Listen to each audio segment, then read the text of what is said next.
Magandang araw sa ating lahat. Ang ipaglilingkod ko sa inyo ay tungkol sa tunay na mangangaral ni Jesus. Ano ba ang mga katangian na makikita mo sa kanila? Ang pagkilala sa isang tunay na mangangaral ni Jesus ay nagsasangkot ng pagsusuri sa ilang mahahalagang katangian at katangian batay sa mga turo ng Biblia. Narito ang ilang mahahalagang aspeto na dapat isaalang-alang.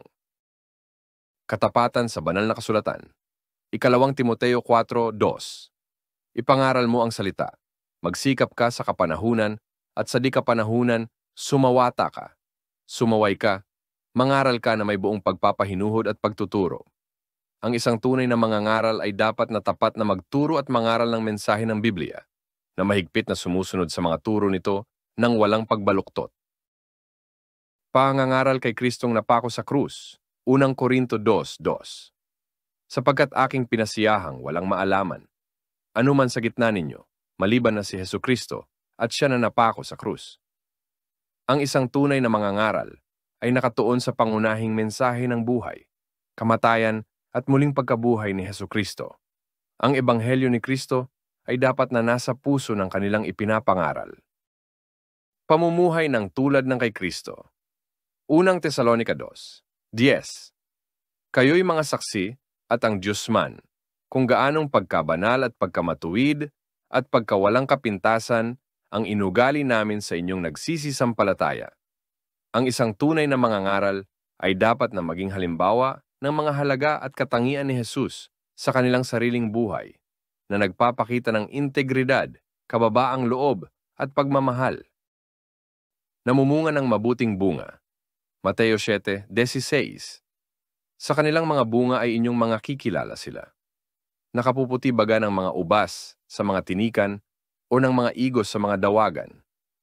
Ang epekto ng ministeryo ng isang mangangaral, gaya ng mga pagbabagong buhay, paglago sa pananampalataya, at mga positibong kontribusyon sa komunidad, ay maaaring magpahiwatig ng kanilang pagiging tunay. Ang kanilang mga aksyon at ang mga resulta ng kanilang ministeryo ay dapat magpakita ng bunga ng Espiritu. Mapagkakatiwalaang doktrina. Tito 1:9. Na nananangan sa tapat na salita na ayon sa turo, upang umaral ng magaling na aral at papaniwalain ang nagsisisalangsang. Ang isang tunay na mangangaral ay dapat na itaguyod ang tamang doktrina at kayang ituro at ipagtanggol ang mga katotohanan ng pananampalatayang Kristiyano laban sa mga maling aral. Kababaang loob at pamumuno ng lingkod. Marcos 10:45. Sapagkat ang anak ng tao rin naman ay hindi naparito upang paglingkuran, kundi upang maglingkod at ibigay ang kaniyang buhay na pangtubos sa marami. Ang mga tunay na mangangaral ay dapat magkaroon ng diwa ng paglilingkod at pagpapakumbaba, na sumasalamin sa halimbawa ni Jesus ng lingkod na pamumuno sa halip na maghanap ng personal na kaluwalhatian o pakinabang. Paghahanay sa banal na espiritu. Juan 16:13. Gayon may kung siya, ang espiritu ng katotohanan ay dumating, ay papatnubayan niya kayo sa buong katotohanan, sapagkat hindi siya magsasalita ng mula sa kaniyang sarili, kundi ang anumang bagay na kaniyang marinig. Ang mga ito ang kaniyang sasalitain, at kaniyang ipahahayag sa inyo ang mga bagay na magsisidating. Ang isang tunay na mangangaral ay dapat gabayan ng banal na espiritu, na nagpapakita ng espiritual na pag-unawa at pagiging sensitibo sa pangunguna ng Diyos, at hindi siya pabago-bago ng aral. Pag-ibig at habag, 1 Juan 4:7. Mga minamahal, mga gibigan tayo sa isa't isa, sapagkat ang pag-ibig ay sa Diyos, at ang bawat umiibig ay ipinanganak ng Diyos at nakakakilala sa Diyos. Ang isang tunay na mangangaral ay dapat magpakita ng pagmamahal at pakikiramay sa iba, na sumasalamin sa katangian ni Kristo sa kanilang pakikipag-ugnayan at ministeryo. Tinuruan rin tayo ni Jesus na ibigin rin ang ating mga kaaway upang sila man ay mga ligtas. Kapangyarihang magpagaling at magtaboy ng mga demonyo. Lucas 9:1.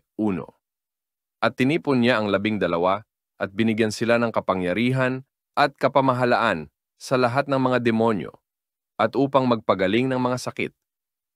Ang tunay na mangangaral ay may taglay na kaloob mula kay Jesus na magpagaling ng mga may sakit at magpalayas ng mga demonyo. Hindi lamang mga apostol ang binigyan ni Jesus, kundi naghalal rin siya ng 70 mga alagad na may ganito ring kaloob. Lucas 10:1-17. Sa buod, ang isang tunay na mangangaral ni Jesus ay nailalarawan sa pamamagitan ng kanilang pagsunod sa banal na kasulatan. Pagtutok sa Ebanghelyo ni Kristo, pag-uugaling tulad ni Kristo, tamang doktrina, pagpapakumbaba, pagkakahanay sa banal na espiritu, at isang tunay na pagpapahayag ng pagmamahal at habag. May kapangyarihang magpagaling at magtaboy ng mga demonyo. Ang mga katangiang ito ay nakakatulong na matiyak na ang mensahe at buhay ng mangangaral ay naaayon sa mga turo at halimbawa ni Jesus. Kung lahat ng napapaloob ng mga katangiang ganito, ang inyong mangangaral ay tunay na mangangaral ng Panginoong Jesus. Amen. Hanggang sa muli, maraming salamat sa inyong panonood.